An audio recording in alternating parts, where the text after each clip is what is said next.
We're gonna have Mike join us from the Yapping Yanks podcast. What's up, Mike? How are you doing today? Thanks for coming on today to talk some Yankees baseball. Oh, thanks for having me, guys. I really appreciate it. So we'll start off for now. Dominant win tonight, back to back, absolutely brutal losses. Which Yankee team do you expect that we're going to see in the playoffs? The team that won on the 10-game winning streak, or the team that was outscored 22-7 over the last two games prior to tonight? What do you think we're going to see? I think we'll see the 10-game winning streak Yankees because I just think this team has been unbelievably resurgent since that winning streak. I really do think they absolutely hit rock bottom when they hit that losing streak because for a lot of days, they just looked like they forgot how to play baseball. This is just as simple as that. And I think they've bounced back very nicely from that.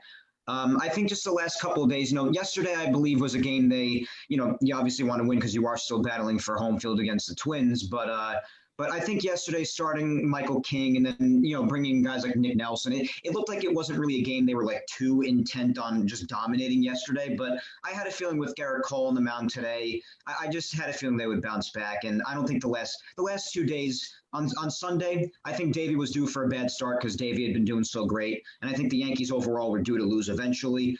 And then yesterday, I don't know, it just didn't really have a good vibe yesterday's game. But today gets them back on track, and I do think we see the hot Yankees going into the playoffs.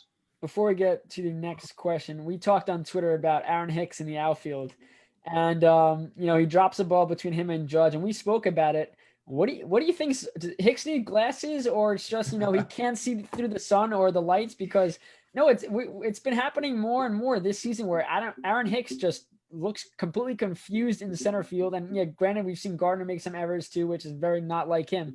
But what do you think? You think it's just coincidence that Hicks has really lost the ball a bunch of times this season? Because as much as he is a threat offensively, but his numbers haven't been great, he needs to be a defensive player, not a liability in the outfield.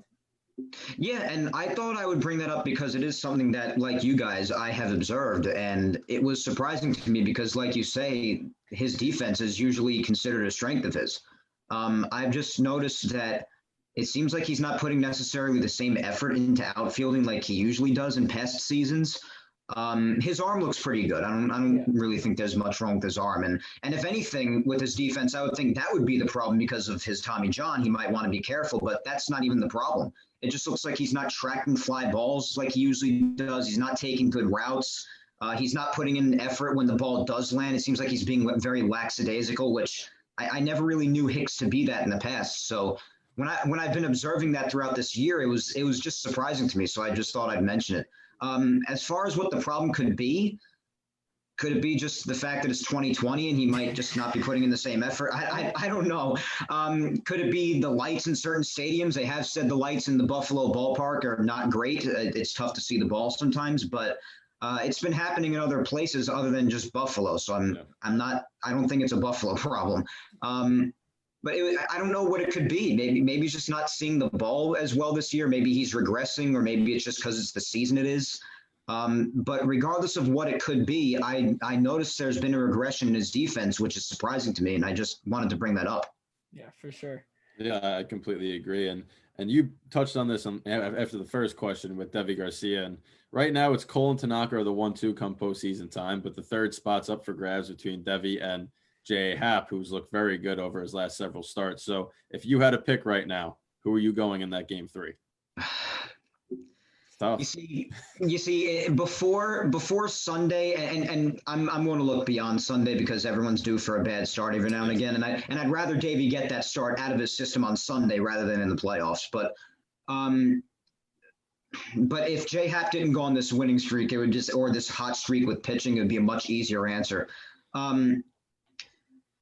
Right now, because of experience and the hot streak that he's on, it really does seem like them skipping over his spot in the rotation has awakened something in him. Yeah. I'd probably go with Happ right now. And that's probably what the Yankees are going to go with too, because they tend to go with experience a bit more. But I definitely still put Davey in the rotation. There's no question. It also depends on matchups too. Like if you're facing a Twins lineup that has a ton of righties in it, the Yankees are so analytical, so they could go down this route too. They could say, it might be better off with the righty Deivi Garcia on the mound against a mostly righty Twins lineup, or that might not matter to them. I don't know, but but Hap has definitely been doing good. I believe the number was 194 ERA in his last 6 starts. He's been great. So because of experience, I think experience always gives a little bit more of an edge. So I probably give it to Hap right now, but it also depends on, again, the situation with the Twins lineup and a lot of other situations if you go into a game 3. But at this moment, I probably give it to Hap. And a couple of weeks ago, that probably would not have been my answer. Yeah, I tend to agree with that answer. And at the same time, they've touched on it a couple of times on the Yankees broadcast about just how many games in a row they're going to have to be playing if they keep advancing. So I think you're going to wind up seeing both of them get starts. Game 3, it doesn't really matter. Although if they do make a game 3 in that first series, it's a do or die. So very interesting scenario that could pan out. But I agree. I think Hap has the edge right now. Didn't Hap do well in the playoffs last year when he played? He did well in the second half. I'm pretty sure a good 50-50. Second half, though. And I mean, everyone in his first year, yes. First year, maybe that's something. Yeah, when they acquired him in 2018, his second half was killer. I think his ERA was only like 2.50 in the second half. It was crazy. He had 7 of his 8 starts for wins, I believe. So that's the type of Hap we're seeing right now. And if they can get that in the postseason, that's a huge push. And we talk about it too. It's about winning. You want to go into the playoffs on a winning streak, whether it be the team or the player. If Hap, I mean, yes, he hasn't won a lot of games. I think he has 2 no decisions or whatever the case may be, but he's been electric. So I think going into the playoffs, and he continues this in his last, what is 1 start left, then I think you have to go with him regardless of who is in the Twins lineup. But we'll get to the next question here. Adam Ottavino has been pitched in big spots, and more recently than not, he does not come through. We saw in the playoffs last year, he did not. How much faith do you have in him in a big situation to come in and close the door and maybe in a do or die game 3 or whatever the case may be in the playoffs? I think you still have to go with him. I mean, I'm not as confident in him right now as I have been in past years, but right now I think if the situation were to come, you still have to give him it, because that's what he was brought in here for. I mean, Ottavino was brought in to be one of the big arms in that pen, and I still consider him to be that. He had a scoreless 9th inning, if that means anything to you, with the team up 12-1. I don't know.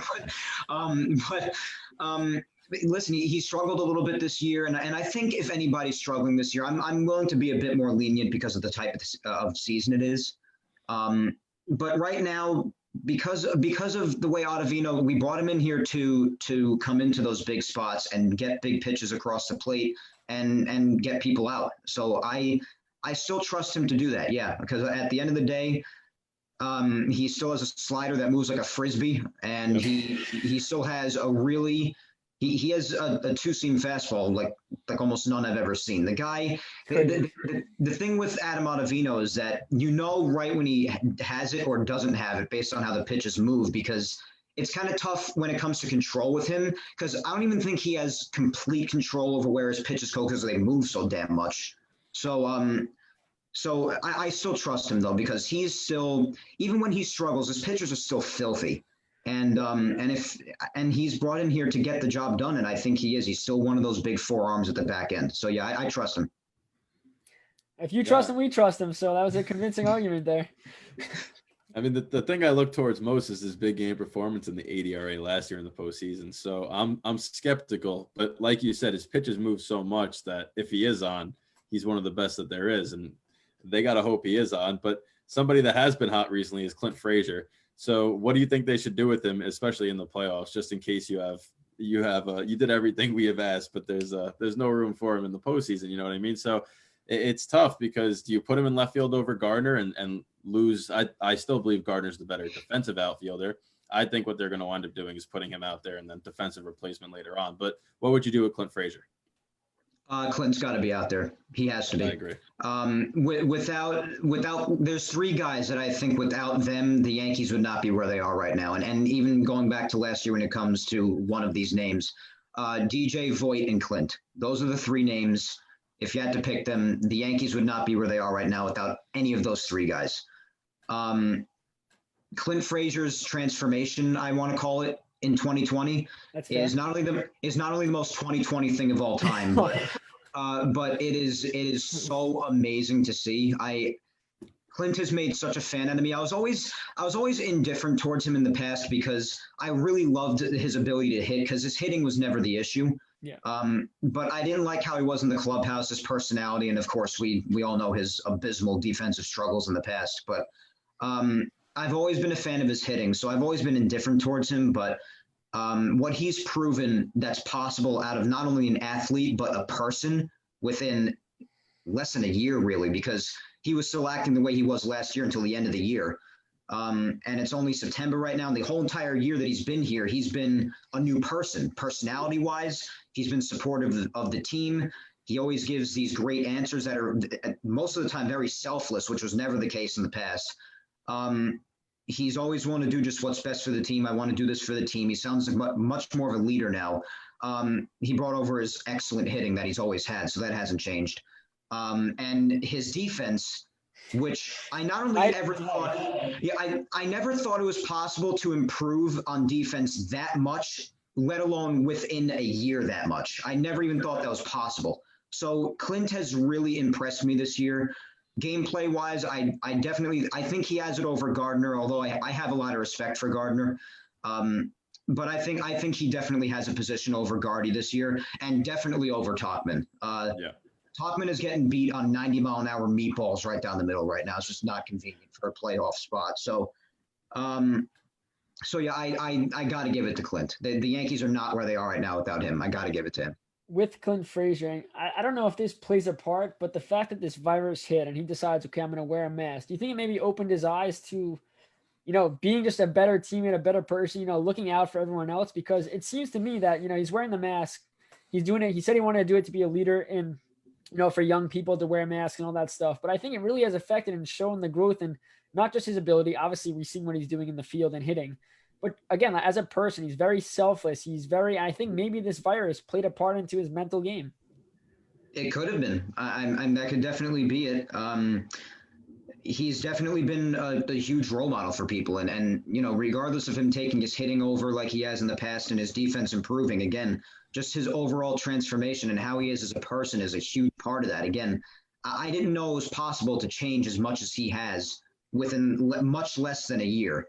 His transformation has been nothing short of remarkable. And he's made a big time fan out of me from somebody who's just like, yeah, Clint is fine, whatever.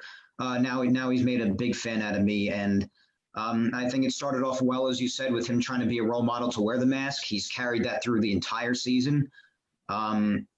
It's incredible what he's done, what he's transformed into, how big of a role he's had with this team, and just how much he's changed. It's for anybody just trying to change in general in life. Clint Frazier really is just a fine example that it is possible. And not only is it possible, but if you work hard enough in a short window too, sometimes. Yeah. So before we let you go, one more question for you. Will Aaron Judge hit a home run before this regular season comes to a close? Yes, I'm sure he will. He seems to be heating up at the right time. He had 3 hits tonight. I think we'll be seeing a home run out of the big man before the season ends. Yes. Awesome. Well, Mike, thank you for joining us. This is Mike. Thank you, man. Of the Yapping Yanks podcast. Definitely give him a look. We'll give you guys a shout out after the show. Great talking to you. We'll hope to see you on the show again in the playoffs. Guys, it was an honor being here. Thank you so much for having me. Awesome talking to you both. No problem. Take it easy, man. Thank you.